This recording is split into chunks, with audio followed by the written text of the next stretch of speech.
아멘. 오늘 우리에게 주시는 하나님의 말씀입니다. 네, 어떻게 설 연휴를 맞이해서 모처럼 가족도 또 만났을 것이고요. 또 여러분 또 어떻게 화기애애한 그런 명절을 보내고 계십니까? 최근에 한 뉴스 기사를 보니까요, 이런 말이 있더라고요. 불효를 하더라도 내려가지 않겠다. 그래서 뭔가 하니까 이맘때가 되면 이제 좀 있으면 총선이 다가오잖아요. 그래서 가족 안에서 또 정치적인 얘기를 많이 할 거라는 걸 알기 때문에 차라리 내가 불효를 하더라도 가지 않겠다라고 이렇게 말하는 그런 기사가 떴습니다. 저는 물론 그 기사 제목만 봤습니다. 그리고 나서 지난주에 저희 딸의 이제 결혼식이 아닌데 저희 아직 한참 남았어요. 저희 딸의 졸업식이 있었어요. 초등학교 졸업식이 있어서 졸업식을 잘 마치고 나서 이제 인근에 있는 중국집으로 식사를 하러 갔는데 거짓말 하나도 안 보태고 처음 앉을 때부터 끝날 때까지 옆에서 누군가가 이제 정치 얘기하는 걸 제가 들었어요. 근데 뭐 이놈 저놈 좋게 말하면 놈이고 두 글자로 네 뭐 이런 거가 나오면서 막 얘기를 하는 거예요. 그래서 나중에 이제 끝날 때 보니까 한 분이 이제 좀 한 60대, 70대 되시는 것 같고 또 앞에 계신 분은 한 3, 40대 되는 것 같은데 저는 혼자 얘기하는 줄 알았어요. 근데 한 분은 일방적으로 얘기하시고 한 분은 한 40분 동안 그냥 내내 듣기만 하고 계시더라고요. 그래서 보면서 이 정치 문제로 인해서 가족이 혹시라도 이제 분열하지 않도록 다투지 않도록 제가 또 그거 놓고 기도했는데 모르겠습니다. 여러분 가정 편안하셨죠? 네, 안 그런 가정도 네, 있는 것 같은데 그래서 이번에 저희 나눴던 명절 말씀도 사랑에 관한 그런 말씀을 나눴어요. 그렇죠? 네, 뭐 정치 다르다 할지라도 그것이 우리가 서로 다투고 반목할 그런 이유는 되지 않는 것 같습니다. 실제로 예수님을 따랐던 제자들 가운데는요, 양쪽에 양극단에 있는 사람들이 있었어요. 좀 자유라고 하는 쫓는 사람도 있었고 아주 극단적인 뭐 사람들도 있었는데 그리스도 안에서 예수님 안에서 12명의 제자들이 서로 하나 되는 것을 보면서 저는 그 12명의 모습을 보며 교회는 정치적으로 다툼이 있는 곳이 아니라 세상의 정치와 세상의 다른 생각들이 예수님 안에서 하나 되는 곳이구나라는 생각을 늘 갖습니다. 그래서 교회만큼은 그리고 우리 교회 예수님을 믿는 가정만큼은 서로 다투고 반목하는 것이 아니라 그 안에서 하나를 이뤄가는 것이 좋은 것 같습니다. 저는 잘 모르겠어요. 어떤 정치인이 가장 대단하고 위대한 정치인인지 모르겠지만 결국 다 사람이라는 생각을 갖습니다. 각자가 다 나라와 국가를 위해서 한다고 하지만 결국에 정말로 올바르게 행할 사람이 과연 누가 있을까 생각하면은 다 이해가 되는 것 같습니다. 그래서 결국 우리 믿는 사람들에게는 그것이 아니라 하나님을 믿고 예수 그리스도의 말씀을 또 붙들고 살아가는 것이 되게 가장 중요하다고 그렇게 생각이 듭니다. 우리가 계속해서 이제 마가복음 말씀을 나누고 있습니다. 우리가 마태복음, 마가복음, 누가복음, 요한복음 이 네 권의 성경을 부르는 특별한 표현이 하나 있습니다. 여러분 뭐라고 부르죠? 네, 사복음서 또 복음서라고 그렇게 부릅니다. 그리고 마태, 마가, 누가 세 권은 그 중에서도 공관복음이라고 해서 서로가 관점이 비슷하다라고 해서 이렇게 부르기도 하죠. 이 복음서라고 부르는 이유는 무엇인가? 바로 이 안에 담겨있는 내용이 복음에 관한 것이에요. 복음은 좋은 소식이라고 그렇게 부릅니다. 그래서 이 네 권의 성경은 온 인류를 향한 좋은 소식인 예수 그리스도에 대해서 증거합니다. 그분이 이 땅에 어떻게 오셨고 이 땅에서 하나님 나라의 복음을 어떻게 펼쳐가시는지 그분의 말씀과 그분의 가르침과 그분의 삶을 통해서 하나하나 전파하시는 것을 보게 됩니다. 그런데 이 복음이라는 단어는요, 원래 헬라어로는 유앙겔리온이라고 하는데 이것은 원래 예수님을 향해서 사용했던 표현이 아닙니다. 실제로 고대 문헌이나 또 고대 비문이라는 비석을 보게 되면 이 처음으로 유앙겔리온이라는 표현이 사용된 그 곳은 어디였냐면 로마 제국의 초대 황제인 카이사르 아우구스투스의 탄생을 알리는 그 비문에서 이렇게 복음이라는 표현이 사용이 되었습니다.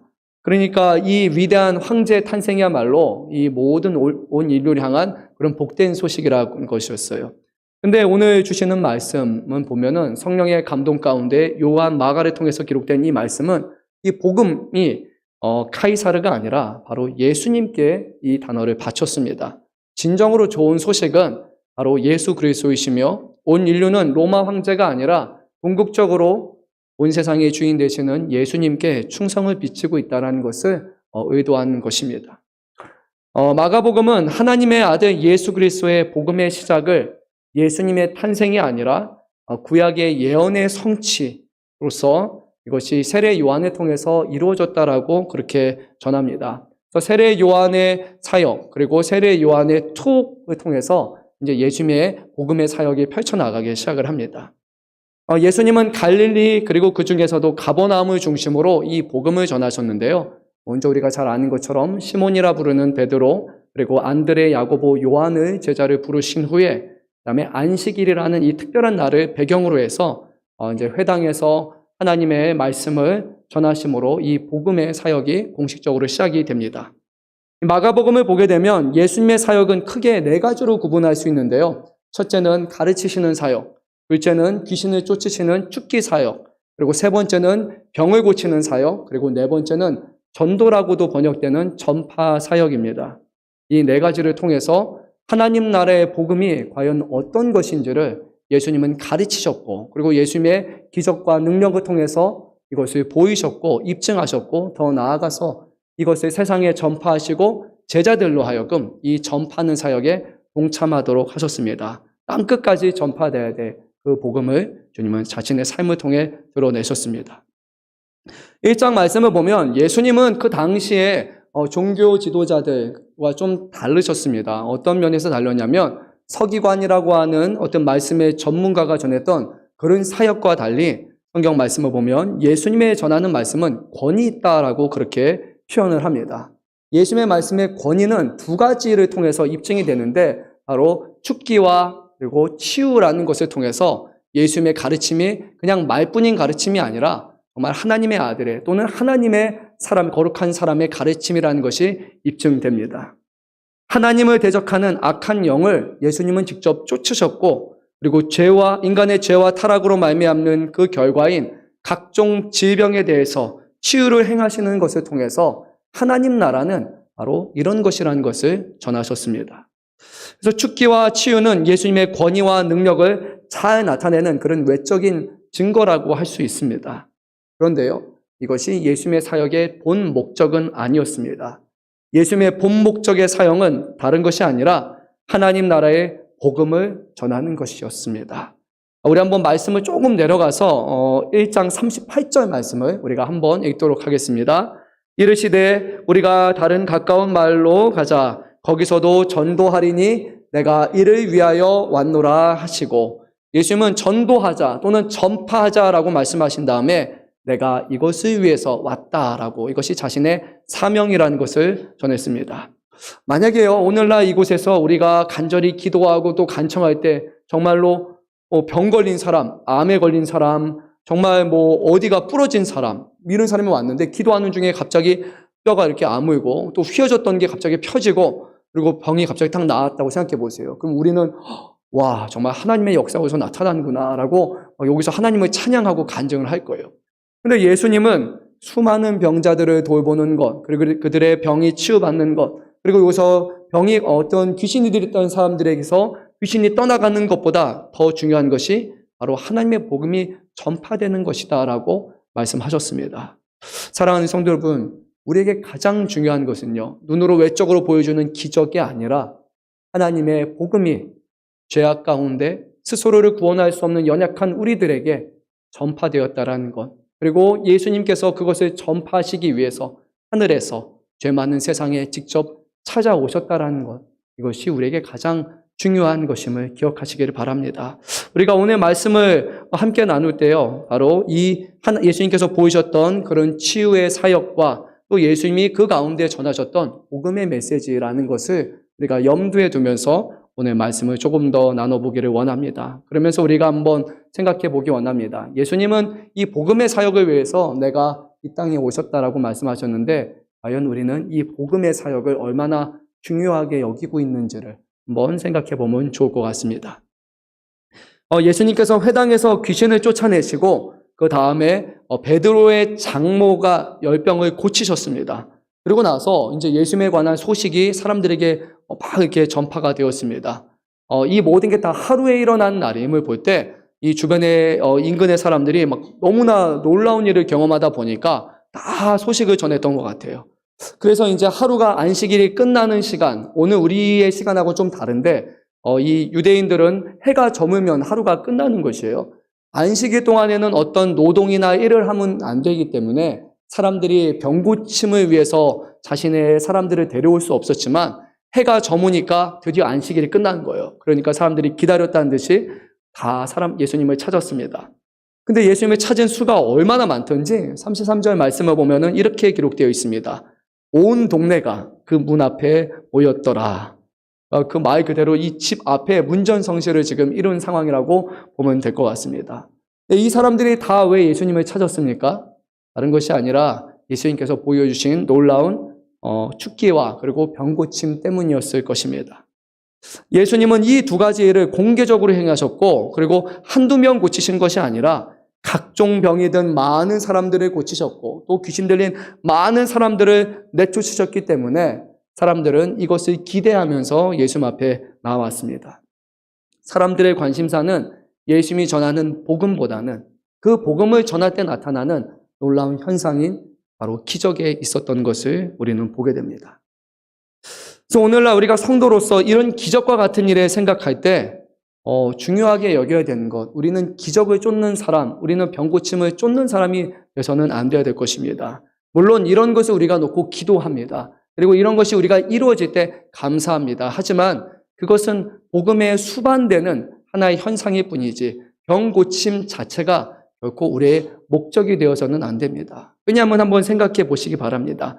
병이 한 가지 고쳐진다고 해서 끝이 아니지 않습니까? 또 다른 병이 우리에게 찾아올 수도 있습니다. 우리의 사람이 태어나서 죽기까지 얼마나 많은 병에 걸리겠습니까?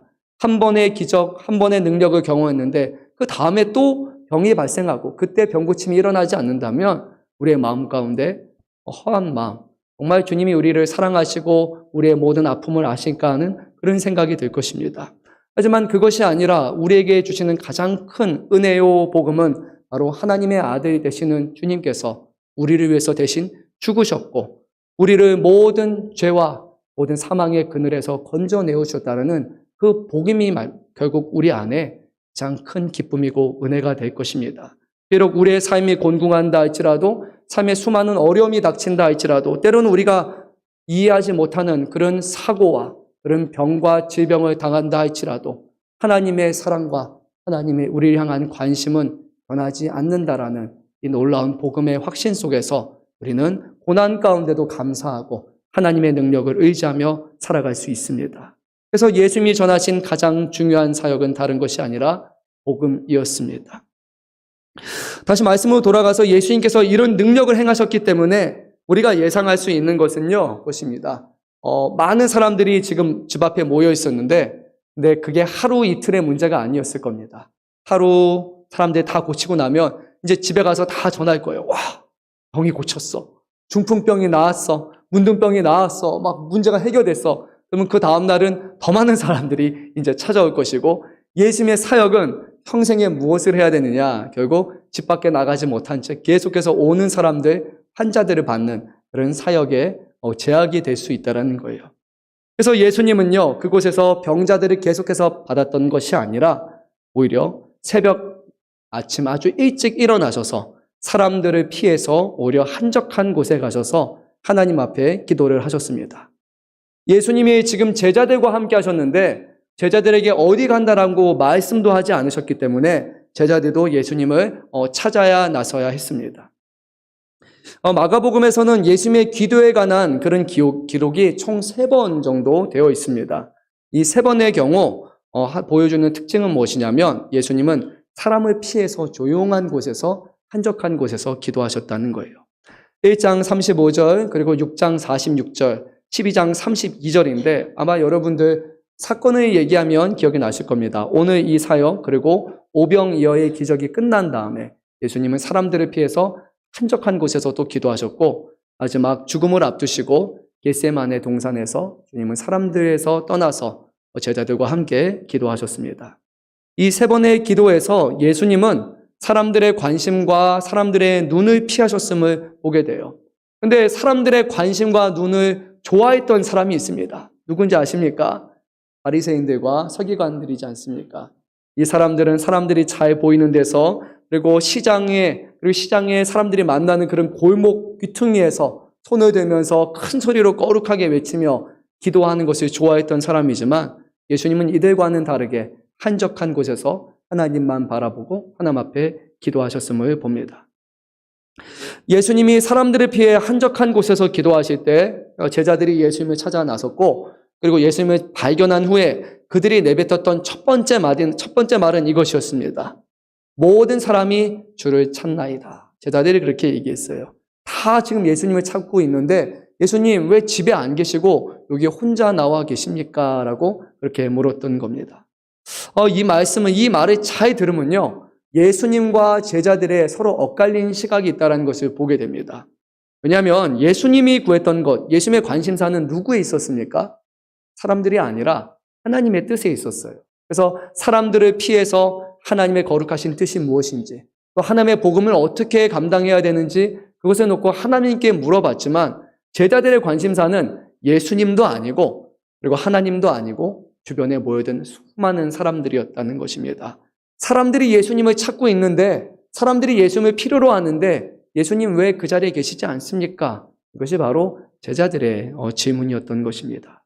사랑하는 성도 여러분, 우리가 하나님 나라의 복음을 바로 전한다는 것은요, 우리의 관심을 사람에게 두기보다는 하나님과 하나님 나라에 두는 것입니다. 물론 이 복음이 사람들에게 전파되어서 사람들의 마음과 그 심령을 어떻게 변화시킬까, 또 그 안에 하나님의 놀라운 역사를 이뤄나갈까, 우리는 사람의 관심을 가져야 되겠지만 우리의 주된 관심사는 사람에 맞추는 것이 아니라 하나님과 하나님 나라에 맞춰야 됩니다. 그럴 때 비로소 이 복음이 하나님의 기뻐하시는 뜻대로 온전히 세상 가운데 전파될 수 있는 겁니다. 사람의 반응에 맞춘다면, 사람의 어떻게 필요를 채울까, 사람들을 어떻게 만족시킬까, 사람들을 어떻게 데려올 수 있을까, 사람들을 어떻게 더 이 자리에 계속해서 앉힐 수 있을까라는 사람에 맞추다 보면 그 복음이 사람에 맞춰 다듬어져 가게 되는 거예요. 하나님의 진리의 말씀, 변해서는 안 되고 결코 변할 수 없는 그 하나님의 말씀이 사람의 입맛에 맞추는 그런 말씀이 된다는 것, 그것보다 안타까운 일이 어디 있겠습니까? 사랑하는 성도 여러분, 우리가 또 세상에 살면서 또 많은 분들이 또 복음을 전하잖아요. 예수 그리스도를 믿어야 된다고, 또 교회 나와야 된다라고 전하는 여러분들의 그 복음의 메시지 안에 첫째는 하나님과 하나님의 나라가 꼭 있어야 할 줄로 믿습니다. 그때 우리는 진정히 하나님으로 기뻐하시는, 하나님이 기뻐하시는 그런 복음을 전할 수 있을 겁니다. 사람들이 좀 듣지 않아도 괜찮습니다. 그런데 문제는 복음이 변질되는 것입니다.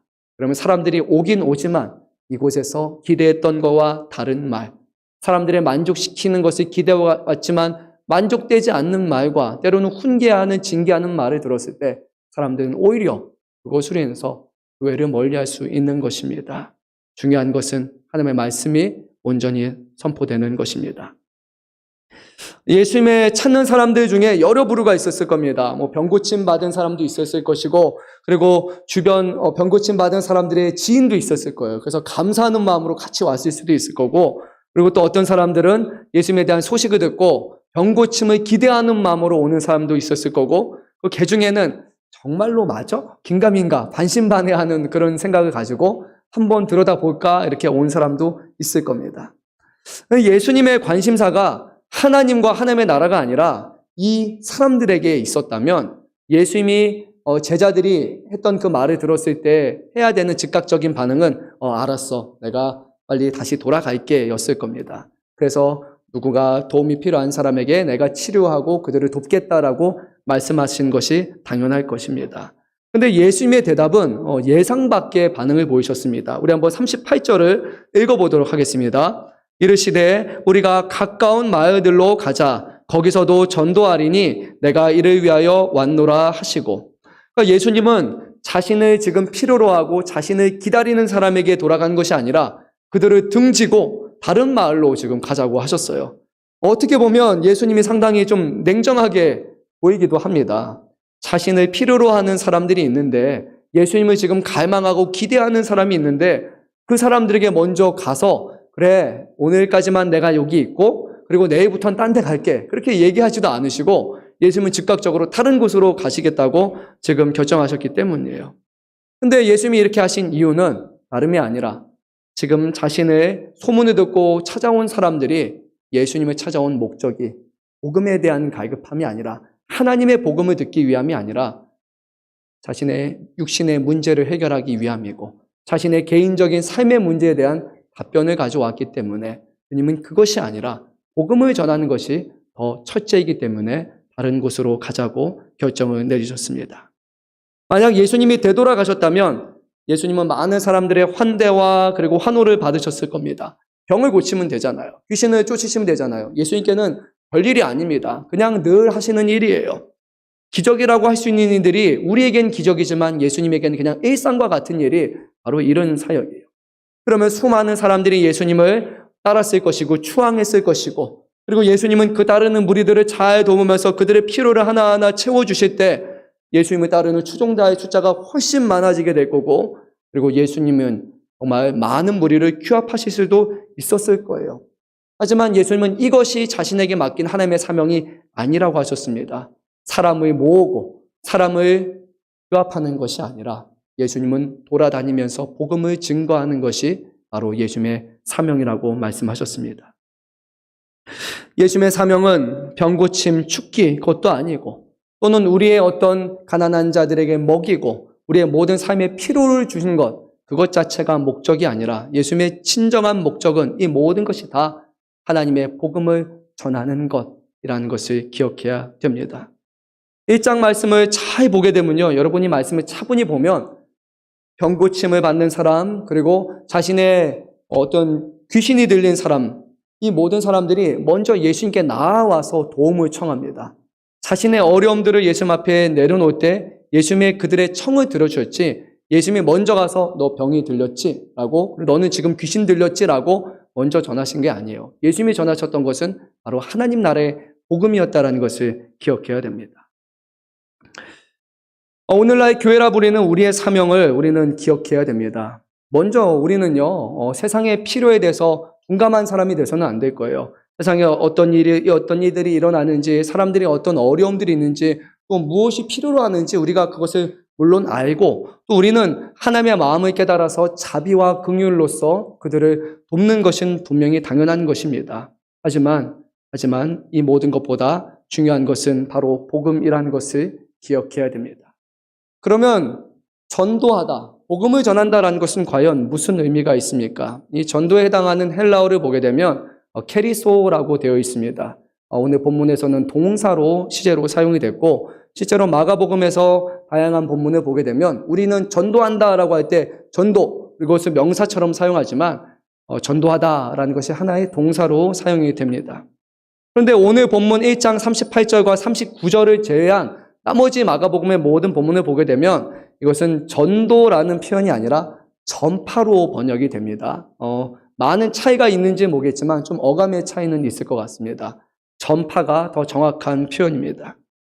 그러면 무엇을 전파하는 것입니까? 1장 4절에서 세례 요한은 죄사함을 받게 하는 회개의 세례를 전파했고 1장 7절에서 세례 요한은 앞으로 오실 예수님에 대해서 전파했고 예수님이 전파하시는 사역은 무엇이냐냐? 바로 1장 14절에서 하나님의 복음을 전파하셨습니다. 그리고 마가복음 13장 10절, 14장 9절, 16장 15절에서 예수님은 만국과 온 천하와 만민에게 복음을 전파하라라고 말씀하셨습니다. 그래서 예수님의 전도, 예수님이 전파하신 것은 다른 것이 아니라 하나님 나라의 복음이라는 것을 우리는 기억해야 됩니다. 그러면 하나님 나라의 복음이란 무엇이냐? 마가복음 1장 15절에 이렇게 기록되어 있습니다. 때가 찼고 하나님의 나라가 가까이 왔으니 회개하고 복음을 믿으라. 이것이 예수님께서 전하신, 전파하신, 예수님이 전도하신 하나님 나라의 복음이었습니다. 하나님의 예정하신 때가 이르렀다. 오랜 기다림 속에서 드디어 하나님의 정하신 때, 하나님의 시간이 되었다. 그리고 이제 하나님 나라 또는 하나님의 왕으로 다스리시는 왕국의 통치가 임박했기 때문에 이제 모든 죄 범한 사람들은 회개하고 자신의 주인으로 섬기는 사람들과 세상의 어떤 리더십들을 주인으로 섬기는 사람들은 다 회개하고 오직 하나님의 통치에 그리고 예수의 왕되심의 소식을 듣고 믿으라는 것입니다. 여러분 하늘나라 생각하면 우리는 아마 이렇게 생각할 거예요. 하늘나라는 우리가 가는 거라고 생각하지 않습니까? 우리가 때가 되면 죽고 나면 가는 곳이 하늘 나라이잖아요. 근데 오늘 말씀에서는 좀 다르게 말씀해요. 하나님의 나라가 이 땅에 임하는 것으로 얘기를 합니다. 여러분 이해가 되십니까? 하나님의 나라가 어디 있다고요? 분명히 하나님의 나라는 하늘에 있는 거잖아요. 그런데 그게 아니라 하나님의 나라가 이 땅에 임한다 하고 그렇게 성경은 말씀해요. 어떻게 하나님의 나라가 이 땅에 임하겠습니까? 하나님을 왕으로 섬기고 그분의 통치를 따르고 그분의 말씀을 순종하는 그곳이 바로 하나님의 나라라는 말씀이에요.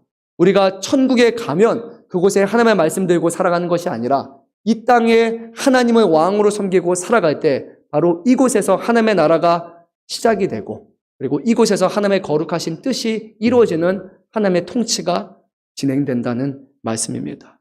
그리고 이 모든 일의 시작은 온 세상의 왕 되시는 예수님이 이 땅에 오셨기 때문에 그분의 말씀을 듣고 그리고 그분의 뜻에 순종하며 살아가는 그곳이 바로 하나님의 나라라고 성경은 분명히 말씀합니다.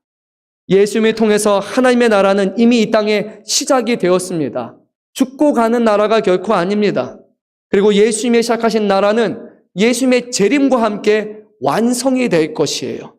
그리고 그 나라에 들어가는 사람들은 정해져 있습니다. 예수님의 말씀과 예수님의 통치에 순종하는 사람들이 바로 그 나라의 백성이라는 것입니다. 사랑하는 성도 여러분, 우리는 막연한 하나님의 나라를 바라보는 사람이 아니에요. 죽고 나서 비로소 하나님의 말씀에 순종하는 사람이 결코 아닙니다. 이 땅에 살아가는 우리의 삶 가운데 하나님이 우리의 왕 되심을 믿고 그분이 우리에게 주시는 그 말씀을 삶의 지표로 삼아서 우리의 백성에게 주시는 법으로 삼아서 그 말씀으로 살아가는 사람들, 그 사람이야말로 하나님 나라의 백성이라는 것입니다. 대한민국 사람이 우리 대한민국의 헌법을 지키지 않고 저기 있는 제3세계의 헌법을 지킨다면 말이 되겠습니까? 하나님 나라의 백성은 하나님의 말씀을 법으로 여기며 살아가는 사람들입니다. 그곳에 하나님의 통치가 이루어집니다. 예수님은 가버나움을 넘어 온 갈릴리를 돌아다니시면서 회당에서 바로 이 복음을 전하셨습니다. 때가 임박했고 이제 회개하라. 하나님의 통치가 하나님의 다스리심이 이곳에서 시작되었다라고 말씀하셨습니다. 그리고 이것을 전하시면서 동시에 하나님 나라에 일어나는 놀라운 현상 중 하나인 우리의 모든 질병이 깨끗이 씻음받는 것, 하나님의 뜻에 반대되는 모든 악한 영들을 주님은 쫓아내시면서 이곳에 하나님의 나라가 임했음을, 도래했음을 선포하셨습니다. 사랑하는 성도 여러분, 오늘 이곳이 하나님의 나라이심을 여러분 믿으십니까? 우리가 죽고 나서 가는 나라가 아니라 하나님의 이름을 부르며 하나님의 말씀을 순종하며 하나님을 예배하는 이곳이 바로 하나님의 시작한 나라임을 믿습니다. 그리고 우리는 이 나라의 백성으로 살아가서 마지막 다시 오시는 예수님을 만날 때 진정으로 우리에서 예비하신 가장 완성된 아름다운 모습의 그 하늘 나라의 백성으로 살아갑니다. 지금 하지 못하면서 나중에 잘할 것이라고 생각하는 것은 우리는 좀 말이 되지 않습니다. 이 땅에 살아가는 우리의 삶이 바로 그런 백성으로 살아가야 됩니다. 오늘 말씀은 본문이 2개입니다. 실제적으로 저희가 매일 성경에 따라서 말씀을 나누고 있는데 이 하나님 나라의 복음을 전한 것과 이어서 오늘 예수님 앞에 자신의 어려움을 토로했던 한 병자에 관한 그런 치유의 말씀을 기록하고 있습니다. 오늘 말씀을 보면 이 나병 환자라는 사람이 예수님께 나왔는데요. 나병은 여러분들이 아마 구약 성경을 보셨으면 알겠지만 일종의 피부 질환으로서 이 나병의 가장 큰 문제는 전염이 된다는 거예요. 우리가 코로나 시대를 겪으면서 알잖아요. 정말로 이 코로나의 문제는 그 자체로도 분명히 좀 심하게 앓는 분들도 있지만 쉽게 주변 사람들에게 전파되는 거고 어느 날 보니까 우리 가족이 걸렸고 어느 날 보니까 가족 어디 이웃 친지분 또 만났더니 거기 또 퍼져가지고 이렇게 문제가 되지 않았습니까? 이 나병은 누구에게도 옮길 수 있는 그런 병이었기 때문에 유대인 진영에서는 반드시 격리 생활을 해야 되는 일종의 전염병이었습니다. 또한 이것은 하나님 앞에 부정한 것이라고 여겨졌기 때문에 나병에 걸린 사람은 하나님 앞에 예배를 드릴 수 있었을까요? 없었을까요? 없었습니다. 병에 걸린 사람은 하나님 앞에 예배 드리기 전에 자신의 부정함의 문제를 해결한 다음에 예배를 드려야 됐기 때문에 나병을 앓는 그 시간만큼 하나님 앞에 나와서 예배 드릴 수 있는 그 자격이 박탈당하는 아주 끔찍한 병이라고 할 수 있습니다. 예수님 당시에도 이런 율법의 규정은 지켜지고 있었습니다. 그런데 예수님이 순회 사역을 하면서 복음을 전하시는 중에 한 나병 환자가 예수님께 나와서 예수님 앞에 이렇게 간곡히 청했습니다. 예수님이 원하시면 저를 깨끗하게 하실 수 있나이다 라고 그렇게 말합니다. 이 나병 환자는 예수님께서 자신의 병을 치료할 수 있는 능력이 있다는 것을 믿었습니까? 믿지 않았습니까? 믿었어요. 믿음이라고 표현되지는 않지만 주님이 원하시면 됩니다라는 것은 바로 주님을 향한 간곡한 그리고 확실한 믿음의 표현입니다. 예수님의 명성은 이미 그 짧은 시간에 이 주변 이웃들에게 다 퍼지게 되었고, 그리고 나병 환자라 할지라도 일반적으로 치료가 불가능하다고 추정되는 이 나병 환자도 예수님만 만나면 내 병이 나을 수 있을 것이라는 그런 확신과 믿음을 가지고 주님 앞에 나오게 됩니다. 이 나병 환자는 주님, 나에게 병을 고쳐주십시오라고 말하지 않았습니다. 본문 말씀을 보면 뭐를 구합니까? 깨끗게 해달라라고 그렇게 말을 합니다. 그러니까 예수님 앞에 깨끗게 해달라는 이 말에는 두 가지를 의미하는데요. 한 가지는 질병 자체를 고쳐달라는 거예요. 근데 그뿐만이 아니라 나병이 야기하는 또 다른 문제, 바로 하나님 앞에 부정하게 되는 제의적 부의정함의 문제를 같이 해결해줘서 내가 병만 나은 게 아니라 다시 우리 가족의 품에 안길 수 있도록 주님, 나를 깨끗하게 하여 주십소서라는 그런 간청이 그에게 있었습니다. 이 나병 환자의 청을 들으신 예수님의 반응은 오늘 말씀 보면 크게 두 가지에 해당합니다. 하나는 당연히 예상되는 것, 주님이 측은히 여기시며 동정하신 것. 또 하나는 좀 의외인 것이 있는데요. 바로 예수님이 화를 내셨습니다. 오늘 본문 말씀 41절 말씀 보면 불쌍히 여기다라고 성경이 기록되어 있지만 여기에는 좀 더 정확한 원문의 표현은 의미가 전혀 다릅니다. 화를 내다라는 표현이 더 정확한 표현입니다. 우리가 초대에 쓰여진 그 원문 중에도 이 말씀을 가지고 몇 개의 사본이 있어요. 좀 이건 깊게 들어가는 건데 그 사본 중에도 사람들이 내용을 원래 시작했던 것을 적고 받아 적은 게 여러 개 있는데 이걸 사본이라고 불러요. 그런데 가장 초창기의 사본을 보게 되면 이것이 불쌍히 여기다가 아니라 오히려 화를 내다라고 기록되어 있어요. 근데 사람들이 이해가 잘 안 되는 거예요. 예수님이 왜 화를 내셨지? 그러다 보니까 이해할 수 있는 표현으로 조금 바뀐 게 결국 이렇게 불쌍히 여기다라고 그렇게 번역이 된 것입니다. 근데 오늘날 이 사본을 깊이 공부하는 사본학자들이 결국 내린 결론은 바로 이것이 화를 내다가 가장 처음일 것이다라고 그렇게 얘기를 합니다. 중요한 것은요, 예수님이 왜 화를 내셨을까? 그리고 예수님이 화를 내신 이유와 대상이 무엇인가를 우리가 생각해 봐야 됩니다.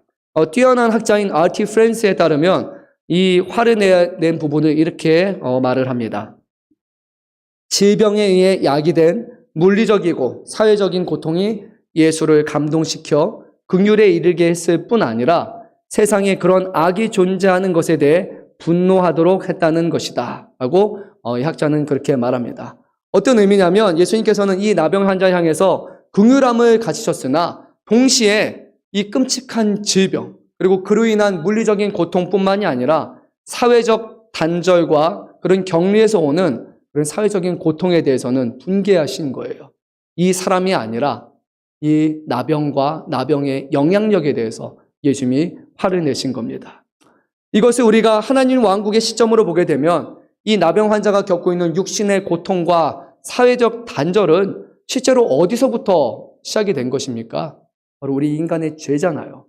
하나님의 말씀에 불순종하고 그리고 하나님 앞에 죄를 범해서 전적으로 타락한 인류가 하나님으로부터 단절되어서 겪게 된 끔찍한 고통이 바로 이 나병이고 우리의 질병이라 할 수 있습니다. 그렇다면 예수님의 분노는 단순히 이 질병 그리고 질병으로 발생되는 문제뿐만이 아니라 모든 사람들이 겪게 되는 죄와 그 죄로 인해 파생되는 결과에 대해서 예수님은 화를 내셨다고 우리는 이해할 수 있습니다. 그런데 죄에 대한 분노는 예수님뿐만이 아니라 우리가 구약 성경을 보게 되면 우리 주 하나님의 일관된 반응이셨어요. 하나님은 단 한 번도 죄에 대해서 괜찮아, 문제 없어, 죄 그럴 수 있어 라고 말씀하신 적이 없습니다. 하나님은 늘 죄에 대해서 심판하시고 죄에 대해서 잘못됐다고 말씀하시고 죄를 저지른 것에 대해서 징벌하시고 훈계하시고 심지어는 그 죄를 너무나 싫어하셔서 그 죄의 문제를 해결하기 위해서 자신의 하나밖에 없는 아들의 생명을 희생시키기까지 그 죄의 문제에 대해서는 아주 단호하신 하나님이심을 우리가 알게 돼요. 예수님 또한 동일하셨습니다. 죄의 문제에 대해서 심각하게 여기셨습니다. 죄는 잘못된 것이라고, 그것은 화를 내고 분개해야 되는 것이라고 우리에게 말씀하셨습니다. 사랑하는 성도 여러분, 그렇다면요, 이 죄에 대한 우리의 반응은 어때야 될까요? 죄, 별거 아니지. 죄, 그럴 수 있어라고 생각하는 것이 과연 하나님의 기뻐하시는 뜻이고 생각일까요? 그렇지 않을 겁니다. 우리는 죄를 당연한 것처럼 여겨서는 안 됩니다. 어쩔 수 없는 것처럼 여겨서는 안 됩니다.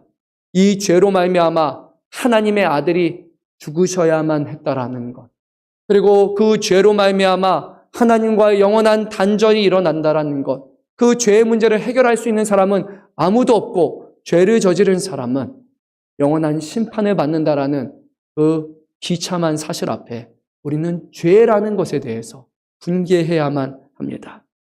죄는 영원한 죽음을 야기하기 때문에 우리는 이 죄와 이 죄를 가져오는 악한 세력에 대해서 반드시 분노해야 합니다. 하지만 우리의 반응은 단순히 분노에 그쳐서만은 안 됩니다. 왜냐하면 우리는 이 죄의 피해를 받은 대상에 대해서 불쌍하고 긍휼한 마음을 우리 주님이 가지셨기 때문입니다. 예수님은 오늘 이 나병 환자에게 이렇게 말씀하지 않았어요. 야, 너 어디서 나병 걸려왔니? 이렇게 얘기하지 않았어요. 야, 너 나병 왜 걸렸어? 이렇게 얘기하지 않으셨어요. 왜 나병이야? 너 뭐 잘못했어? 그렇게 책망하지 않으셨습니다. 예수님은 그 나병에 걸리게 된 그 모든 상황을 아셨고 그 나병 자체 주님은 분노하셨던 거예요. 그래서 우리도요, 오늘날 살아가다 보면 죄를 저지르는 많은 사람들이 있을 겁니다. 그 사람에 대해서 쉽게 정죄하고 쉽게 판단하는 것은 옳지 않습니다. 죄 앞에 연약한 것, 우리는 그런 존재라는 것을 인정해야 될 것이고, 그리고 미워야 될 것은 죄를 저지르는 사람이 아니라 그 죄와 죄를 불러일으키는 그 공중의 세력일 것이죠. 다만 우리 주님이 말씀하신 것처럼 죄를 저지른 자가 회개하고 주 앞에 돌아올 때 우리는 그를 용서하고 사랑으로 다가가야 할 것입니다. 예수님은 자신을 찾아온 이 나병 환자를 결코 무례히 여기지 않으셨고 그를 배척하지 않으셨습니다. 이 정도 너무 가까이 오지 마 이렇게 말하지 않으셨어요. 야, 이 정도 오면 내가 옮을 수도 있어. 한 2m 간격 유지 이런 얘기 하지 않으셨습니다. 나병을 만질 때 병이 걸릴 수도 있고 뿐만 아니라 예수님이 부정하게 될 수도 있지만 예수님은 그것을 개의치 아니하시고 오히려 예수님은 이 병자에게 자신의 손을 먼저 내밀으셔서 그의 아픈 곳을 만지셨습니다. 그리고 그의 요구대로 내가 원하노니 깨끗함을 받으라라고 말씀하셨습니다. 그리고 예수님의 선언 이후로 이 사람의 병은 바로 고침을 받았고 그는 깨끗하게 되었습니다. 우리가 이 말씀을 보면 기억나는 말씀이 하나 있을 거예요. 선한 사마리아인이라는 말씀 알지 않습니까? 성전에서 예배하고 돌아가던 유대인이 강도를 만나 죽을 지경에 처하게 됐는데 먼저는 제사장, 그 다음에 레위인이 피했어요. 피한 이유는 한 가지예요. 바로 이 죽어가는 사람과 접촉하게 되면, 만지게 되면 나에게도 피가 닿게 되면 내가 부정하게 되기 때문이에요. 그러면 제사장도 하나님을 예배할 수 없고 레위인도 하나님을 예배할 수 없어요. 부정한 기간 동안은 격리되어야 됐기 때문이에요. 예배의 의무를 그들은 중요하게 여겼기 때문에 그래서 그 죽어가는 자신의 형제를 가만히 내버려 두게 됩니다. 그것이 하나님께 자기가 하는 사명이고 사역이라고 생각했기 때문이에요. 근데 사마리아인은 이것을 개의치 않았어요. 그리고 그를 싸매고 돌봤습니다. 그 이유는 하나예요. 죽어가는 사람의 영혼을 더 불쌍히 여겼던 거예요. 예수님께서 이 병자의 어떤 부정함과 이 병자가 유발할 수 있는 그런 질병보다 예수님이 더 중요하게 여기신 것은 이 사람이 겪고 있는 그 질병과 그 고통이었고 예수님은 그 사람에게 자신의 손을 건네주면서 그 사람을 치유하셨음을 보게 됩니다.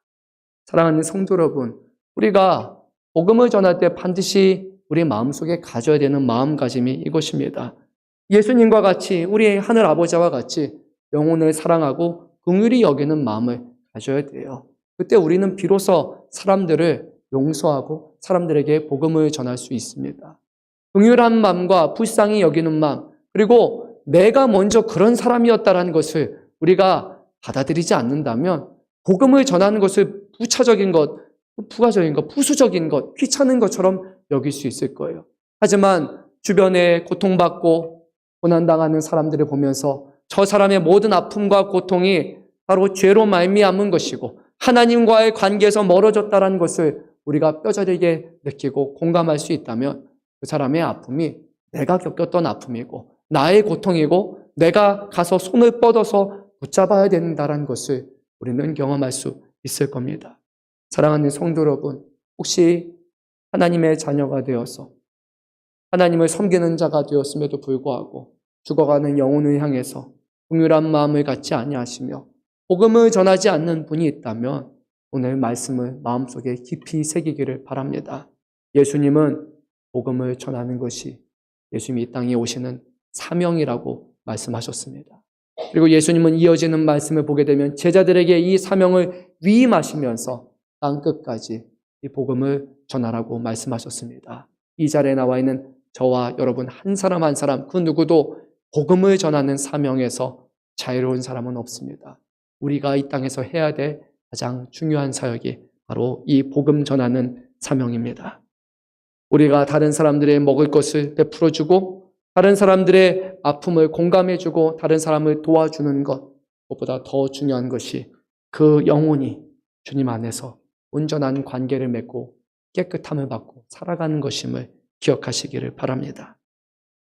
예수님께서는 이 사람에게 이제 그래 깨끗해졌으니까 끝났어 라고 말씀하신 것이 아니라 한 가지 더 말씀하셨습니다.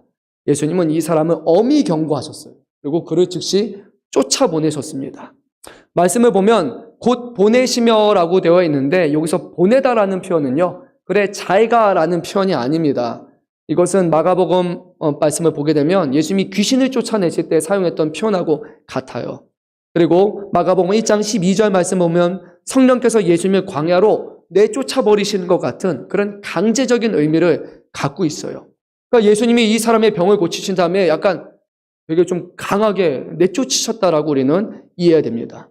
그러면 예수님은 왜 이 사람을 내보내셨을까? 강하게 내치셨을까요?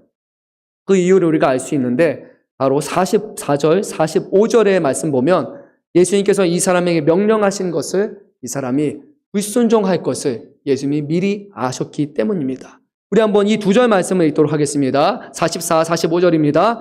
이르시되 삼가 아무에게 아무 말도 하지 말고 가서 내 몸을 제사장에게 보이고 내가 깨끗하게 되었으니 모세가 명한 것을 들여 그들에게 입증하라 하셨더라. 그러나 그 사람이 나가서 이 일을 많이 전파하여 널리 퍼지게 하니 그러므로 예수께서 다시는 드러나게 동네에 들어가지 못하시고 오직 바깥 한적한 곳에 계셨으나 사방에서 사람들이 그에게 돌아오더라. 아멘. 예수님의 두 가지 명령 무엇입니까? 첫째, 아무에게도 아무 말도 하지 말라. 이거는 명령이었어요. 하지 마. 이게 예수님의 뜻이었어요. 둘째는 내 몸을 제사장에게 보이고 내가 깨끗한 것에 대해서 구약의 모세의 율법에 따라서 그가 명령한 것처럼 8일이라는 시간 동안에 제사 드리고 이거 다 끝마치고 와. 그리고 난 다음에 내가 이 제사장에게 인정받고 다시 너의 가족으로 돌아와 라는 것이었어요. 근데 이 후자의 경우를 생각해 보면요, 이 공식적으로 깨끗함의 선언을 받기 위해서 해야 되는 절차가 있습니다. 제가 절차를 하나하나 말씀드리기보다 기간에 대해서 좀 말씀드리면 좋을 것 같아요. 첫째로 최소한 8일이 걸립니다. 근데 그뿐만이 아니라 지금 이 사람은 어디 있습니까? 갈릴리 지역에 있어요. 어디로 가야 될까요? 예루살렘으로 가야 되는 거예요. 예루살렘의 제사장까지 갔다가 다시 올라오는 그 시간을 생각하면 저는 뭐 정확하게는 알지 못하지만 최소 3주 이상은 저는 걸렸을 거라고 생각이 듭니다. 예수님의 말씀은 그냥 빨리빨리 문제를 해결하지 말고 네가 이 시간을 들여서 가서 정상적으로 절차를 밟고 나병이 나았다는 것을 선포받은 다음에 돌아와서 그제서 사람들에게 알리라라는 그런 말씀일 거예요. 근데 오늘 말씀을 보니까요, 예수님이 여전히 사역을 감당하고 있는 그 중에 예수님께서 나병 환자를 고치셨다라는 소식이 주변에 어마어마하게 퍼지게 되는 거예요. 그런데 한 번 퍼진 것도 아니라 이 사람이 가서 여러 명에게 이것을 전파했어요. 그래서 말씀을 묵상하면서 무슨 의미일까 생각했는데 이런 거라고 저는 생각이 들어요. 약간의 일말의 추측도 있지만요. 예루살렘에 가서 그 말씀에 순종해서 정결의식을 행한 것이 아니라 주변 사람에게 얘기하기 시작한 거예요. 자, 나병이 나았어. 나 봐봐. 없잖아. 깨끗해졌잖아. 나병이 나았어. 눈으로 봐봐. 하나도 없어. 하나도 없어. 이 사람은 예수님의 말씀에 순종해서 그 과정을 겪기보다는 빨리 병이 고쳤고 빨리 그 사람은 사회로 다시 돌아가기를 원했던 거예요. 주님의 말씀에 대한 순종보다는 오히려 자신의 병이 고쳐졌고 자신의 애들을 생각하면서 이제 다 됐으니까 나는 돌아가도 돼. 라는 마음을 가졌던 겁니다. 처음에 이 사람이 예수님께 왔을 때는 전혀 다른 마음이었을 거예요.